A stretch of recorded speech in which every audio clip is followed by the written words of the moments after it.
Il tuo cuore batte in modo strano e irregolare? Scopriamo cosa sono le aritmie e come si trattano.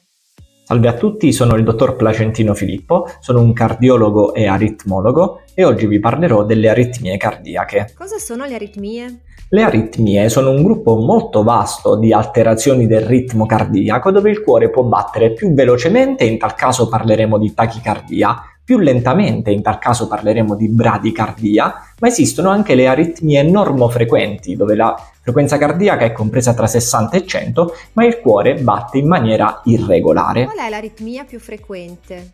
L'aritmia più diffusa al mondo è la fibrillazione atriale. Si tratta di un'aritmia dove il cuore molto spesso batte in maniera più veloce, tachicardico, ma esistono anche forme normofrequenti e forme bradicardiche, ma la caratteristica comune a tutte queste forme è quella che il cuore non batte in maniera regolare, cioè cadenziata, ma a un ritmo irregolare e disordinato. Come riconoscere la fibrillazione atriale? Il sintomo principale della fibrillazione atriale è la palpitazione, cioè il cuore che batte velocemente e in maniera irregolare. Questo sintomo deve essere valutato attentamente, in quanto la fibrillazione atriale può aumentare il rischio di avere delle complicanze come l'ictus del cervello. È quindi molto importante conoscerla per saperla riconoscere. Quali sono le altre aritmie più frequenti?